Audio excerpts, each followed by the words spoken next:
Merci Marilyn de nous rappeler en effet l'infinie bonté de notre Seigneur. Je pensais au chant tout à l'heure, car ta bonté vaut mieux que la vie. Merci de nous avoir rappelé que dimanche passé, en effet, nous avons pu glorifier notre Seigneur pour son amour à chercher sa créature pécheresse qui le fuit sans arrêt et aujourd'hui encore. Où es-tu? Où en es-tu? Telle était la question aussi qui nous avait été posée. Et plusieurs aspects dans ce que Marilyn nous a apporté, déjà assis dans les lieux célestes, nous invitent à méditer sur un enseignement que Jésus nous a adressé et un enseignement central.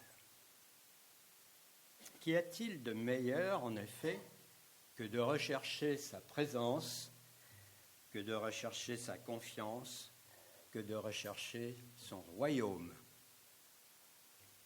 Il y a deux ou 3 ans, j'avais eu l'occasion d'aborder cette question du règne de Dieu, de la divinité de Jésus et du royaume, du déjà là. En m'appuyant, je me rappelle, sur Matthieu 6, la prière du Seigneur, que ton règne vienne, et puis sur le psaume 145, où il est question du règne de l'Éternel, un règne éternel. Alors, rassurez-vous, je ne vous ferai pas d'interrogation ni orale ni écrite, je me bornerai à rappeler un peu ce que nous avions dit après la lecture du passage d'aujourd'hui. Alors, ce passage d'aujourd'hui, je suis allé le chercher dans les textes du jour, mais pas du jour d'aujourd'hui, en fait. Ce sera un texte du 24 août. Voilà, je suis en avance de 3 semaines. Une fois n'est pas coutume. Pourquoi le 24 ? Parce que, bien, vous savez que nos chers amis de Poitiers ont aussi des besoins et on est très heureux de les voir venir ici. Les familles de Coninck, les familles Munch, Gadreau, on a eu une Flavien Negrini, Yves Garret qui est dans le secteur. On reçoit vraiment beaucoup de nos amis de Poitiers. Et on peut admettre qu'en temps de vacances, ils ont eu quelques besoins. Alors je me suis dit, je vais prendre, et suivre le texte du jour. Alors je vais prendre le texte du jour de Poitiers et puis je vais l'adapter à Mata.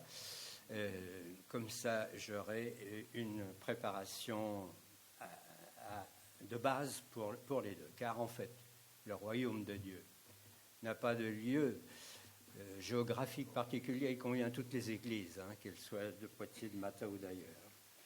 Alors, voilà, la raison en fait principale, c'est plutôt que le royaume de Dieu, c'est quelque chose de central dans l'enseignement de Jésus.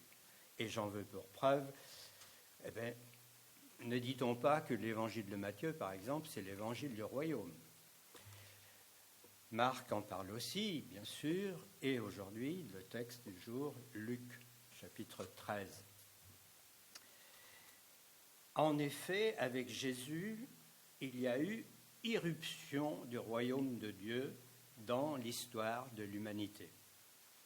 Comme nous l'a dit Marilyn tout à l'heure, en employant l'expression « assis dans les lieux célestes », et nous sommes encore debout ici, mais nous sommes aussi, comme ayant reçu Jésus dans notre cœur, nous sommes aussi déjà dans ce royaume. Un royaume, autrement dit, du déjà là, et un royaume qui s'accomplira dans l'avenir, bien sûr, avec ce nouveau cieux, cette nouvelle terre, cette nouvelle Jérusalem, qui nous sont promises avec un nouveau peuple dans l'Apocalypse de Jean.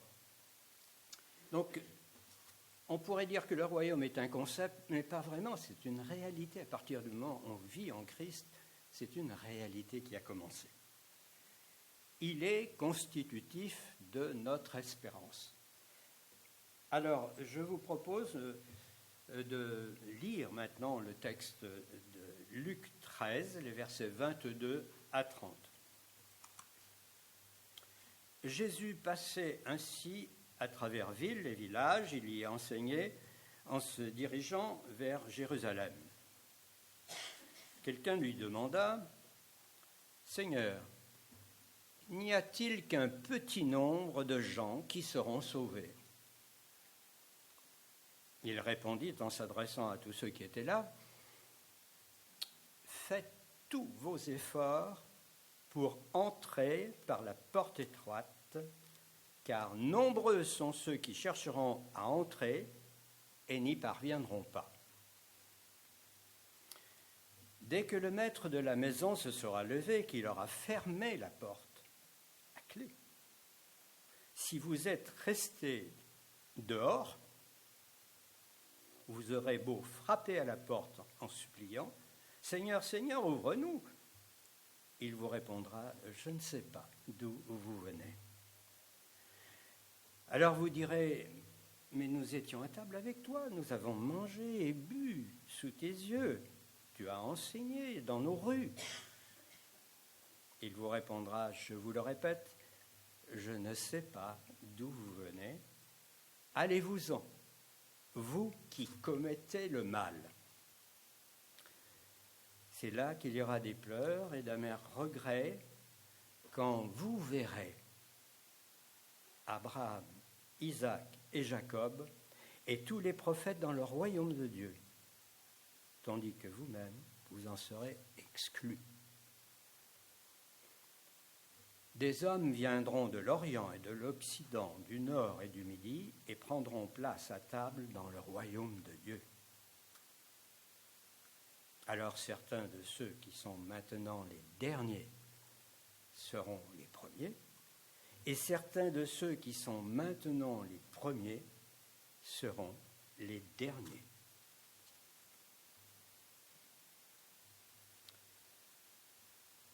Prions. Seigneur, il est des textes qui peuvent nous déranger, mais c'est ta parole. Et nous te rendons grâce de ce que tu nous donnes accès librement à cette parole, que nous pouvons partager ensemble et quotidiennement aussi chez nous. Nous nous sentons bien petits pour la comprendre. C'est pourquoi nous invoquons le secours de ton esprit pour que tu nous éclaires maintenant, pour que tu l'éclaires partout où elle est enseignée, annoncée. Merci de nous conduire dans cette réflexion et d'en faire un usage ensuite selon ta volonté. Nous avons aussi une pensée pour nos frères et sœurs qui sont privés de la communion fraternelle et qui peuvent être parmi nous à la partager. Et nous croyons, Seigneur, sincèrement que ton esprit peut les visiter, les fortifier, les renouveler. Et nous t'en prions. Ton royaume, Seigneur, c'est aussi la semence qui est dispensée par tout le monde. Aujourd'hui, généreusement, par ta bonté. Et nous voulons, Seigneur, avoir une pensée pour ceux qui accueillent des enfants, des jeunes dans les camps, dans les colonies, que ce soit à la Costette, que ce soit à Aucun. Nous te prions, Seigneur, notamment pour ce grand rallye flambeau qui va se dérouler à partir de mardi pendant 13 jours, pour ces 550 jeunes inscrits et pour leurs responsables qui vont les enseigner afin qu'ils soient eux aussi éclairés, conduits, confiants et qu'ils agissent avec sagesse et discernement. Merci de les protéger tous dans leurs activités, dans leurs trajets. Et nous pensons en particulier à Valérie et son époux, Florent, les enfants de Rochefort qui vont s'y rendre. Nous les confions à ta grâce, à ta protection, et que tous reviennent avec de la joie dans le cœur, parce que quelques-uns peut-être seront passés aussi par la porte étroite et t'auront reçu et auront reçu ce royaume que tu représentes. Au nom de Christ, nous t'en prions. Amen. Un court rappel, donc, sur l'existence de deux règnes antagonistes. Le royaume des ténèbres, le royaume du péché, le royaume du monde, entre guillemets, et le royaume de Dieu, un royaume qui est celui des enfants de Dieu, des enfants de lumière. Et ce dualisme se retrouve ici dans ce texte par le fait qu'il y a deux voies, le chemin étroit et le chemin large. Un chemin étroit qui mène à la vie et un chemin large qui mène à la perte, à la perdition. Je ne sais pas si vous vous êtes senti perdu quelquefois, alors au sens physique du mot, vous étiez peut-être, je ne sais pas, sur une grande plage ou sur un grand parking de magasin ou dans les bois, et à un moment donné, vous ne saviez plus où vous étiez, vous ne retrouviez plus votre voiture. Un grand frisson, un moment de panique, là. Moi, ça m'est arrivé de m'égarer dans les bois en cherchant des champignons, forêt de Chef-Boutonne. Et on tourne en rond, quelquefois, en cherchant, et hop, on s'en va dans une direction opposée. Et quand on réalise qu'on est perdu, ça fait mal.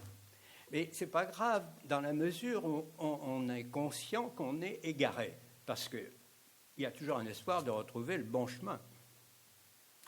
Quand on n'est pas conscient qu'on est égaré, alors c'est là qu'on est interpellé par la parole. Combien sont conscients d'être égarés de nos jours autour de nous? À nous de faire aussi ce qu'il faut pour qu'ils se sentent égarés et qu'ils comprennent que la voie juste, la voie du royaume, n'est pas forcément celle du monde.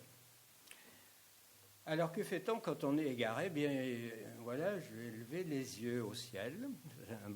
C'est à la fois bon spirituellement et bon physiquement, parce qu'on voit un peu de lumière. Or, c'était nuageux ce jour-là. Mais je devinais que le soleil pouvait être là, que la lumière pouvait être là. Donc, volte-face, demi-tour radical à 180 degrés, avec l'espoir que cette fois j'étais sur le bon chemin. Ouf, quand j'ai retrouvé la route, soulagement, merci mon Dieu. Levez les yeux vers le ciel, c'est bien un symbole ça. Retrouver la lumière, la bonne direction. Je vous disais tout à l'heure que l'évangile de Matthieu était parfois surnommé l'évangile du royaume, ce que vous savez déjà probablement. C'est vrai qu'il n'y a pas moins de 7 paraboles sur le royaume. Mais j'ai trouvé qu'il y a dans ces 7 paraboles des idées communes.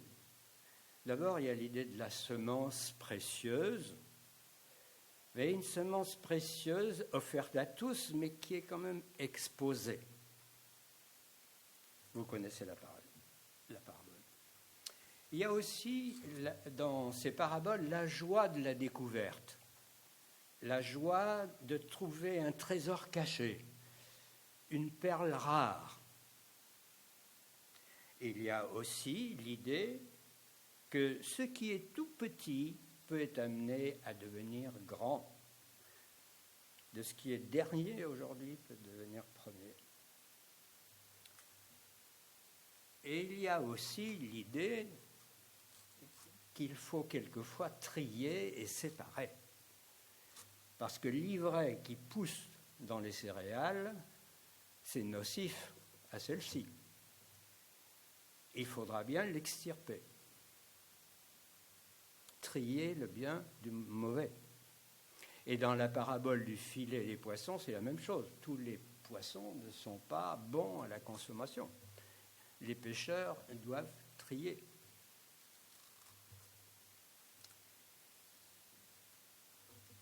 Le texte ici est précédé de deux petites, c'est dans Luc, mais il est précédé de deux petites paraboles aussi.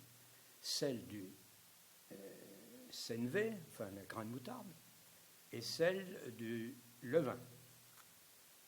C'est-à-dire des petites choses qui peuvent devenir très grandes. Un jour que je faisais visiter l'aire naturelle de Vitrezay, là en bordure de l'estuaire de la Gironde, nous avions un animateur, et puis j'ai pris une photo, et l'animateur était à côté d'une plante, et puis il nous posait la question, vous connaissez cette plante? Bon, j'ai quelques notions botaniques, je dis oui, c'est la sande ou la moutarde sauvage. Le pied était quasiment plus haut que lui. Et quand vous regardez un grain de sénévé ou un grain de radis, quelle différence qu'une chose aussi petite puisse devenir si grande. Et Marc nous dit même que les oiseaux peuvent se poser dessus. C'est exact. Magnifique. C'est ça la bonté du Seigneur, de pouvoir faire d'un peu quelque chose de grand et même de puissant. Gloire à son nom, gloire à Jésus qui est venu incarner ce royaume et à nous faire comprendre au travers de ce texte que sa recherche est une priorité dans notre vie.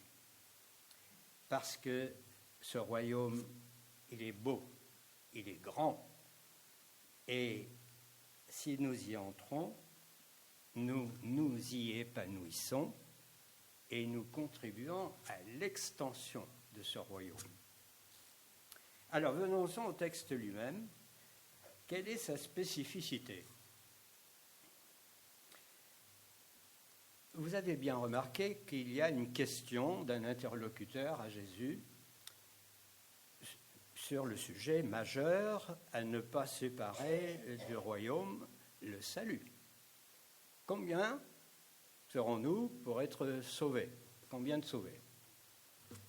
Et Jésus n'élude pas la réponse, mais il montre qu'en fait, il y en aura peu. L'idée, c'est cela, il y aura peu de sauvés. Alors, cet interlocuteur a dû rester un peu sur sa faim, parce que pour lui, combien, c'est important. C'est fou ce que les humains s'intéressent au nombre, à la foule. Ils sont nombreux dans la capitale, mais ils se retrouvent en foule sur la plage, etc. On pourrait multiplier les exemples. Le nombre a beaucoup d'influence dans nos vies. Mais Jésus pouvait lui faire comprendre en disant, mais la question, c'est pas tellement combien, s'ils sont peu ou nombreux, mais est-ce que toi, tu seras du nombre? Ça serait plutôt ça, la question.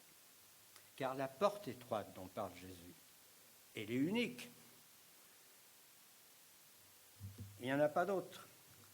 Et pour y accéder, c'est peut-être pas un chemin facile, c'est possible.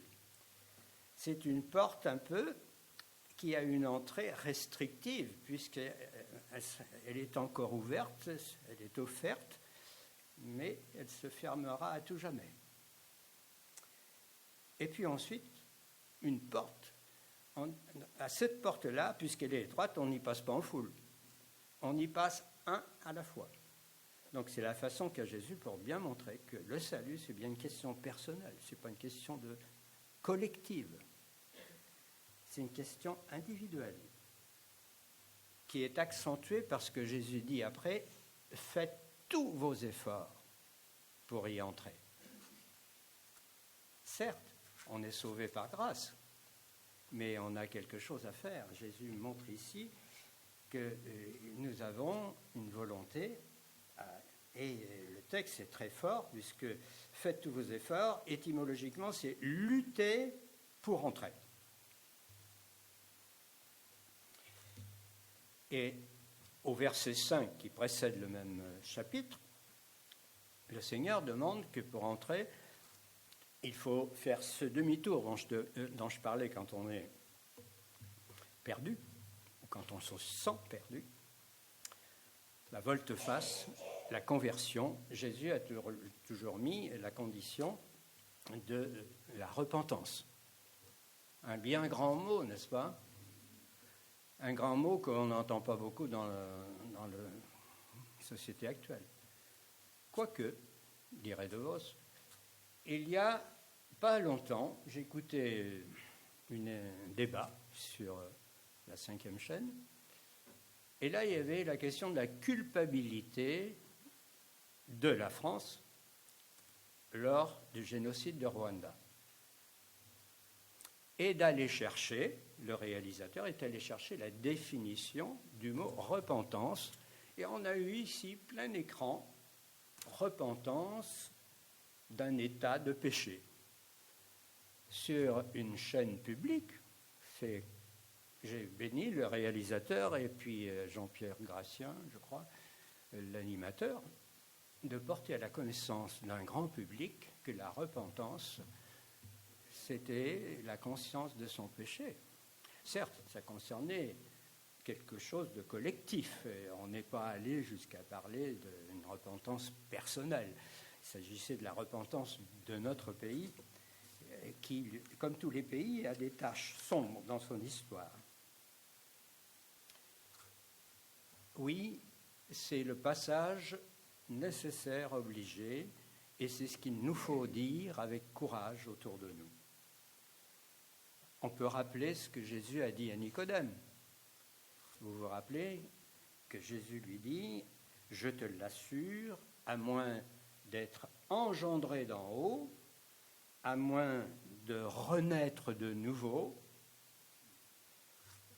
personne ne peut voir le royaume de Dieu. » C'est clair. Le refus de la conversion ferme la porte du royaume et du salut qui y va. Et peut-on le voir, ce royaume? Mais Jésus est venu l'incarner. N'a-t-il pas dit « Je suis la porte des brebis » ? N'a-t-il pas dit à Thomas « Je suis le chemin, la vérité et la vie. Nul ne vient au Père que par moi. » Donc, un seul chemin, une seule porte. Tous vos efforts, quelle raison Jésus a-t-il d'exiger tous nos efforts? Je crois qu'il a déjà donné l'exemple de sa vie. Mais aussi parce qu'il veut nous préserver d'un chemin trop facile où nous pourrions céder dans une vie mondaine, matérielle. Et mes amis, soyez certains qu'on n'échappe pas en tant que chrétien à l'influence matérielle. Ça nous guette aussi. Donc c'est une raison pour Jésus d'exiger quelque chose, parce qu'il veut le meilleur pour nous. Et il y a une autre raison, elle est exprimée au verset 25, le maître va se lever et fermer la porte. La Bible du Sommeur ajoute à clé, ça va de soi. Donc c'est maintenant le temps du choix, c'est maintenant le temps que nos contemporains doivent saisir. Cela n'est pas sans nous rappeler deux autres paraboles. Vous vous rappelez les dix jeunes filles qui s'étaient préparées pour le retour du maître avec leur huile. Et là aussi, la porte s'est fermée derrière elles. Et les 10 autres n'étaient plus connus. En Matthieu 22, on retrouve aussi la parabole des invités à un banquet et qui a besoin d'aller à un mariage ou s'occuper de ses bœufs, etc. Tous de mauvaises excuses, de mauvais prétextes pour refuser l'invitation. Et finalement, se retrouver jeté dehors.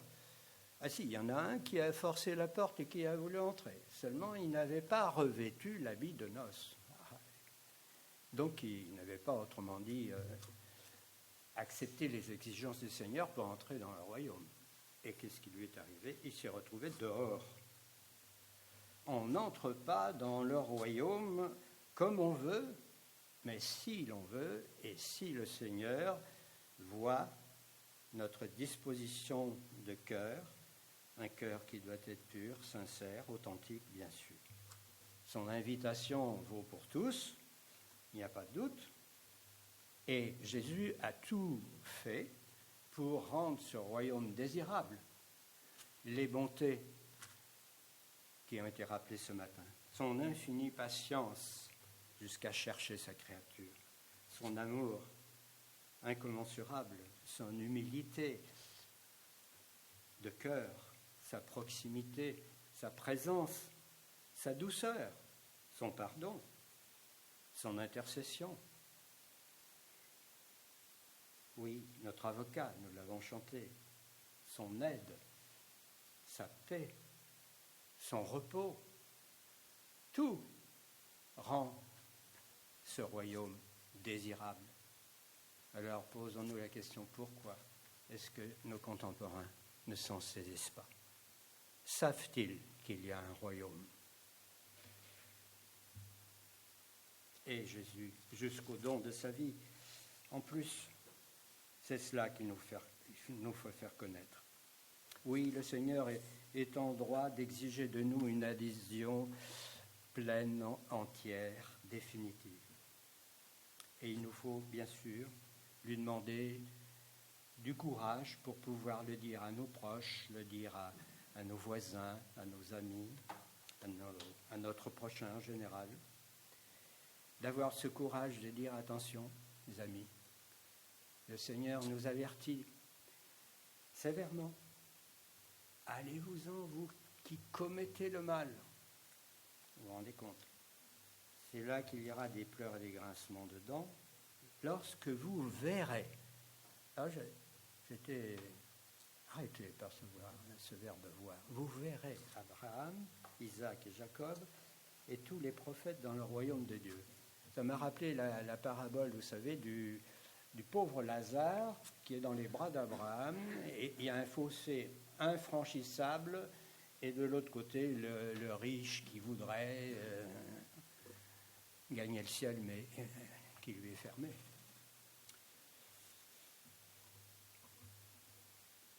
Vous verrez Abraham, Isaac et Jacob et tous les prophètes dans le royaume de Dieu, et vous jetez dehors. Il s'adresse à des rebelles, à ces Israélites qui refusaient de voir en lui le royaume, ou le début du royaume. C'était le jugement déjà de Dieu sur l'incrédulité. Et il y a encore beaucoup de rebelles. Et il nous faut porter ce fardeau des âmes. Je ne voudrais pas terminer sur une note triste, car il y a le verset 30. Et ce verset 30 est une promesse qui reste vraie. Quand le Seigneur dit que des gens de l'Occident, de l'Orient, du Nord, du Midi viendront, se repentiront, des petits, des faibles, des démunis, des méprisés, des persécutés, des repentis, des repentants de dernière heure peut-être. Mais ceux-là seront les premiers à entrer parce qu'ils auront fait le pas qui coûte aux rebelles qui nous entourent. Soyons remplis de l'amour du Seigneur pour pouvoir dire la vérité à nos contemporains. Alors ce texte, bien sûr, pour conclure, nous dérange, il peut nous effrayer, mais c'est quelquefois bon d'avoir une juste crainte de Dieu pour comprendre que des âmes se perdent autour de nous aussi. Le chemin a pu être rocailleux pour nous, mais nous aurions tort de nous installer dans la confortable pensée que nous sommes des sauvés. Oui, mais nous avons aussi beaucoup à faire, à dire que royaume, salut, jugement assurance de la vie éternelle. Tout ça, c'est lié à la personne de Jésus. C'est indissociable. Et qu'il y a beaucoup de joie à entrer dans ce royaume. L'Esprit Saint ne tarde pas à nous rendre hommage de cette joie, et parce que c'est la porte étroite, c'est l'unique voie, la voie de Christ qui mène au Père. Oui, le royaume de Dieu est une réalité à vivre maintenant. Et l'enseignement pour nous, eh bien, c'est de prier aussi pour que nous soyons dignes de l'Évangile, comme Paul le disait aux Philippiens. Tenez bon. Autrement dit, résistez à la facilité du monde, à ses séductions, ses mensonges. Restons unis. Luttons ensemble, nous serons plus forts. Menons une vie digne de l'Évangile de Christ, afin de pouvoir permettre à d'autres de saisir aussi ce royaume de paix, d'amour, de communion, de fraternité, de justice.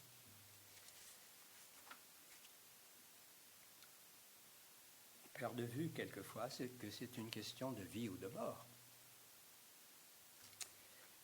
Rappelons-nous que pour nos semblables, ça doit être une décision solennelle, urgente et définitive. Qu'ils ne doivent pas ignorer que Dieu a tant aimé le monde qu'il a donné son Fils unique pour le salut de quiconque. Mais ils ne doivent pas ignorer non plus qu'en refusant Jésus, ils se condamnent eux-mêmes. Et ça, c'est plus difficile à annoncer. Alors que le Seigneur vous soit en aide dans votre témoignage personnel, mais il y a de la joie à transmettre ces vérités, mais le monde doit savoir que l'accès dont il est question ici au royaume n'est pas automatique, qu'il demande des efforts de compréhension, de volonté aussi, pour recevoir le don gratuit de Dieu et comprendre que nul homme, nulle femme ne peut se libérer lui-même du péché. Frappez et l'on vous ouvrira, Jésus l'a dit dans le sermon sur la montagne. Alors soyez heureux de l'avoir fait et d'avoir quitté à tout jamais un statut que la Bible appelle dans ce texte d'ouvriers d'injustice pour devenir des ouvriers de sa justice et de pouvoir faire avancer le royaume de Dieu ici-bas.